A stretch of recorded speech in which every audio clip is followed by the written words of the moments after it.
Question number 10. The line graph given below shows the yearly sales figures for a manufacturing company during the last 5 years. ये दे रखा है, इधर दे रखे हैं years और इधर दे रखा है सेल्स इन करोड्स। मतलब 2012 में कितनी सेल होती है तो आप कहोगे 4 करोड़। 13 में कितनी होती है तो ये आपका आंसर है। 6 ये है तो 7 आएगा इधर, यानी कि 7 करोड़, फिर 8 है। ठीक है, एक गैप का मतलब 1 करोड़। 14 में कितनी होती है 6 करोड़, 15 में कितनी होती है 10 करोड़ और 16 में कितनी होती है 8 करोड़। ठीक है, इस तरीके से इसने दे रखा है। अब ये क्वेश्चन पूछ रहा है हमसे, क्या कह रहा है, study the above graph carefully and answer the questions given below. First है व्हाट वर द सेल्स इन 2013, 15 और 16। तीनों के आंसर एक ही बार में निकाल देंगे। तो फर्स्ट का ए, बी और सी, 13, 15, 16 तीनों का बताना है। तो देखो 2013 क्या है, वो ये रहा। तो सेल्स कितनी है, ये कितनी आएगी 7 करोड़। कैसे, देखो 4, 5, 6, 7, तो 7 ही तो आ रहा है यहाँ। तो आप क्या लिखोगे यहाँ 7 करोड़, 7 करोड़। ठीक है, सेकंड में क्या था, किस ईयर का पूछा था 15 का, 15 ये रहा। तो कहाँ टच कर रहा है यहाँ पर, इसका एक्सेस क्या है 10, तो आप लिखोगे 10 करोड़। और 16 का पूछा है तो 16 का क्या वैल्यू है ये, और क्या लिखा है 8 करोड़। आई होप ये बात तो समझ गए होंगे। चलो सेकंड पार्ट देखते हैं हम। सेकंड पार्ट में क्या है, कंप्यूट मतलब calculate the difference between the sales in 2012 and 16। आपको इनका डिफरेंस बताना है। तो पहले आप 2012 में देखो कितनी सेल्स है और 16 में देखो, और दोनों को क्या कर दो माइनस।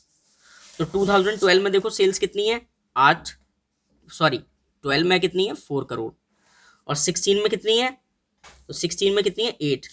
तो 4 करोड़ ये है, 8 करोड़ ये है, दोनों की वैल्यू। आपको इन दोनों का क्या करना है डिफरेंस। तो अगर आप 8 में से 4 माइनस करोगे तो क्या बचेगा 4 करोड़। तो आप लिखोगे क्या 4 करोड़। समझ गए, दोनों को माइनस कर देना है।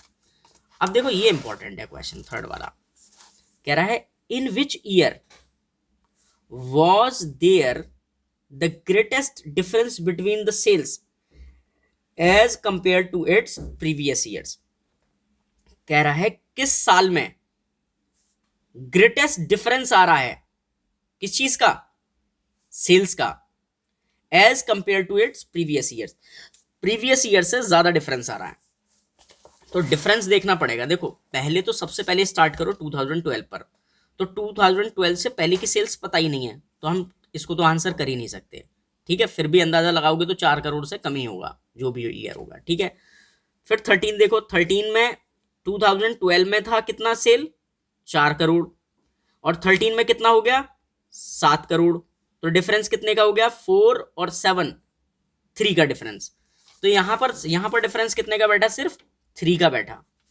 मतलब 2013 में 3 करोड़ पिछले साल से ज्यादा आए सेल्स के। इधर देखो निगेटिव हो गया, क्यों, क्योंकि 13 में तो ये 7 करोड़ कमाया था, सेल्स किया था, और 14 में कितना करा 6 करोड़ सिर्फ, तो ये तो नहीं है। अच्छा आगे चलो, इधर 14 में कितना है 6 करोड़, और 15 में कितना है 10 करोड़। तो कितने का डिफरेंस हो गया 4 करोड़ का। तो यानी कि 2015 में सबसे ज्यादा डिफरेंस है उसके प्रीवियस ईयर से। कैसे, क्योंकि इधर तो 3 करोड़ का आया था, इधर निगेटिव रिटर्न आया, निगेटिव सेल हुई, और फिर इधर फिर पॉजिटिव हुई 4 करोड़ की, और फिर निगेटिव हो गई।